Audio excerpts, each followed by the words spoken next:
Hello, Andrew. This is Hello, Helen. our first recording session for our series on prayer Mm, during Lent, and I think it's quite good, isn't it, during this time to get closer to God. most definitely. Yes. Normally it's a time when we give up stuff, Mm, but we've done enough giving up stuff, I think, absolutely. Yeah. and we're tempted enough. Mm, So I think we can use the time effectively to actually just pray more and get closer to God and understand God more than we do now through our absolutely. prayer life. Yes. Yeah. Yeah. Yes. And So this first session is yeah. all about praying the Psalms. Now, I'm going to confess to you now, I find the Psalms sometimes extremely difficult Mm, because sometimes they're a bit nasty. God, please do lots of damage to people who hate me, sort of things, which is not really where I'm at. And I don't find it necessarily a New Testament message, but there's also some wonderful stuff in the Psalms, and it's finding the wonderful stuff. But I know that, lots of people enjoy praying through the Psalms. So this is what you're going to talk about. So tell me a bit about how right. and why and whatever about Right. praying through the Psalms. Okay. If I could first begin by picking up what you just shared with me about the more difficult psalms, and which is contrary to the way we feel. I think there's two answers to that really that come to mind. The first one is that yeah, we have got a balance in the Psalms, as it's called, the Book of Psalms, between the very difficult parts that we find quite difficult to get on with, balancing them against the more palatable, as it were, and the good parts of the psalm. So there's a sort of sense of balance there. That's the first thing I wanted to share back with you. The other thing is about the psalms is that they cover every human emotion that we have, and in a way, it sort of legitimizes, yeah, those difficult thoughts that we all have at some time, and that legitimizes them before God. In other words, we're saying we're being honest before God and saying, yeah, I really do feel this way at the moment about this particular situation, etc. And it just gives us a means to express that and to share that before God. And what I often find is with these psalms where you sort of start off with quite a difficult passage there, it's very often it turns in the middle onto something a bit more positive and a bit more affirmative. Um, I think that happens quite a lot, particularly the longer psalms, which can go on a bit about the more difficult things. But then in the middle, you suddenly see it turning, and it then progresses in with a more positive theme. It doesn't always happen, but my experience has been that happens quite a lot through the pages of the Psalter. And yeah, as I said, we've got 150 psalms Yeah, in yeah. our book. Yeah. So using them as a prayer tool, then how Yes. does that work? Right. Yeah. So I think the way to do that is to approach in a way what we're going to be doing next time with the Lectio Divina, allowing the words of the psalm to begin to speak to us. So as we read it and reflect on it, so it begins to touch something about us.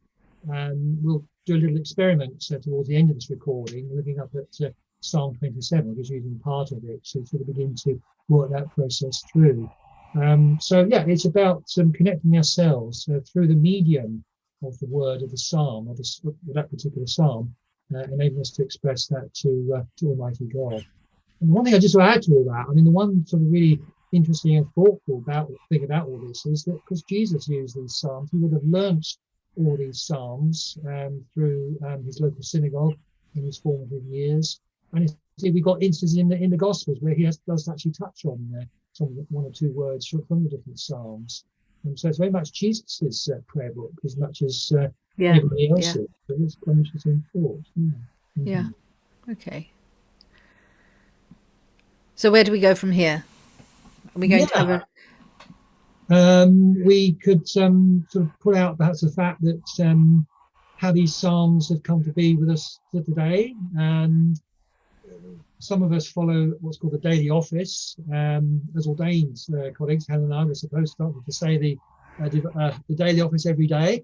And within that daily office, daily prayer, there will be a psalm or more than one psalm for us to say. And in fact, if you follow the Tuesday morning prayer on our YouTube channel, you'll see that I actually use a psalm for the Yeah. day and read it with us. We don't say the Psalms much in church, do we? In our We don't. normal, unless of course we're doing from a service from the Book of Common Prayer, Exactly. Yeah. and then we use the Psalms. Yeah. But in common worship liturgy, there isn't much room for Psalms, There which is a isn't. bit of a shame. Yeah, Exactly. Yeah, I mean, I've worked in churches where we do use you should just say there is a space for the psalm between the reading because it just lengthens that whole area out.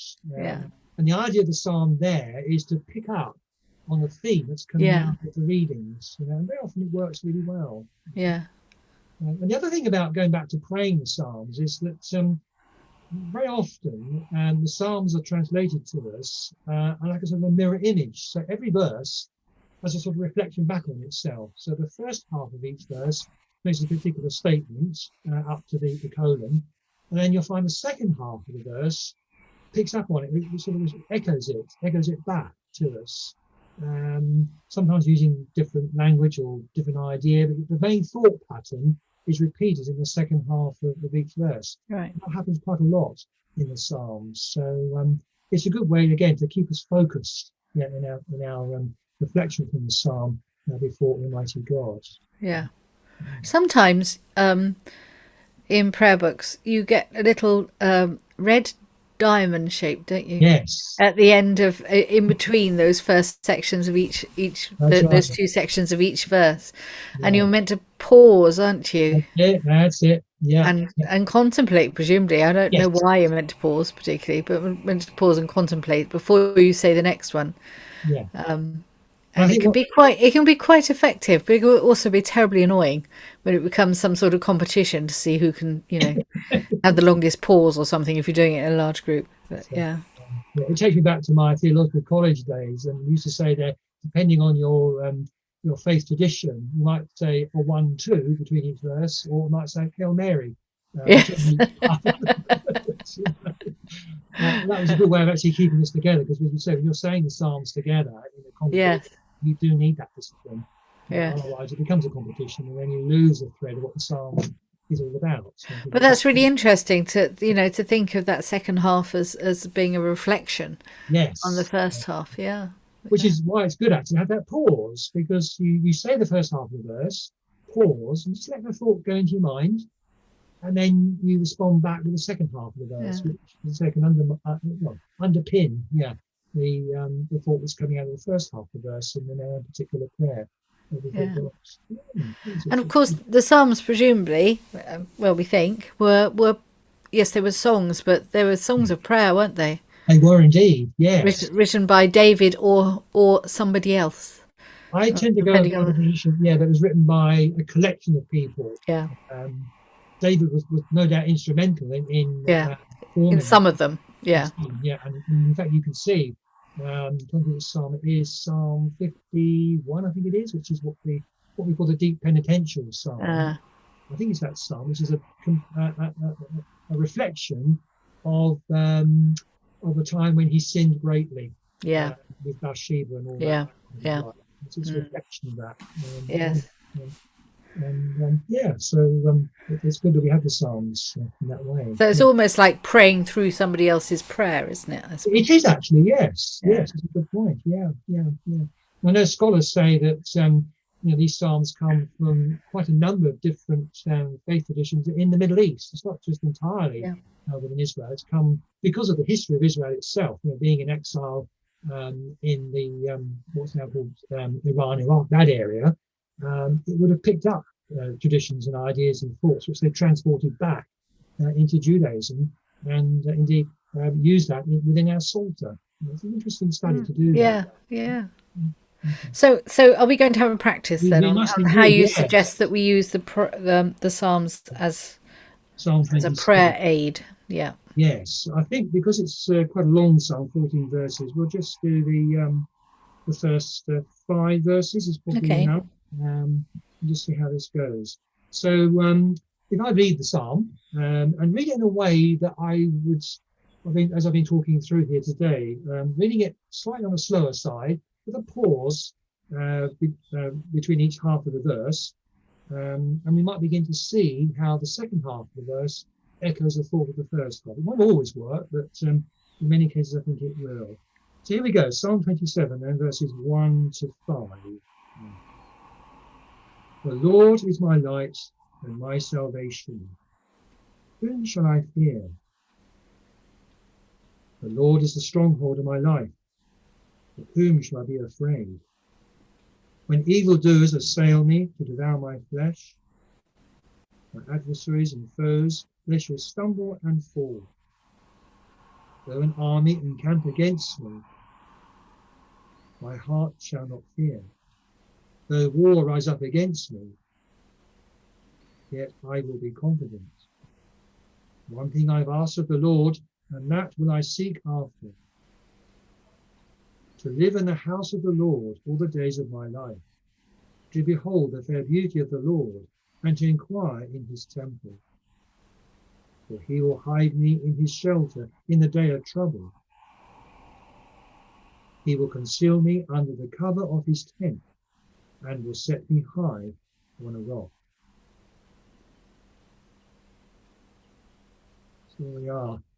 The difficulty is with the Psalms we use. I mean, I've been reading that from the NRSV, and it doesn't always make it very plain where that break in the verse is. You mentioned, Helen, about the diamond and the psalter that we use from Common Worship.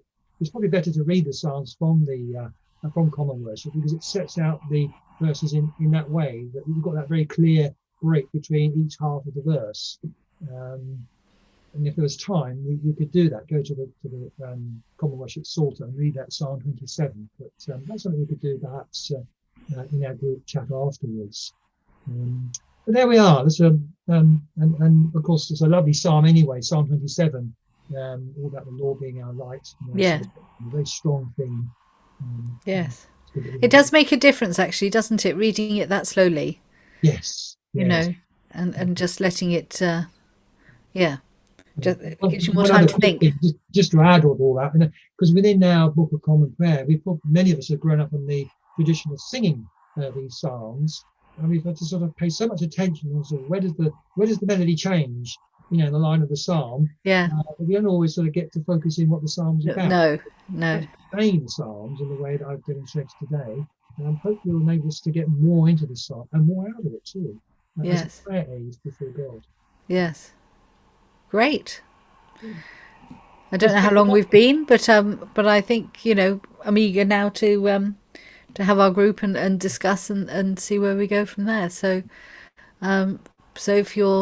if you've watched this and you want to join the group at 2:15, then please use the link that has been sent to you, and we'll just have a chat over a cup of tea and maybe do some more praying through the Psalms, which would be great. Thank you very much, Andrew. Thank you, Helen. Thank you. That's lovely. Andrew, we'll see you all soon. Will do. Thank you, then.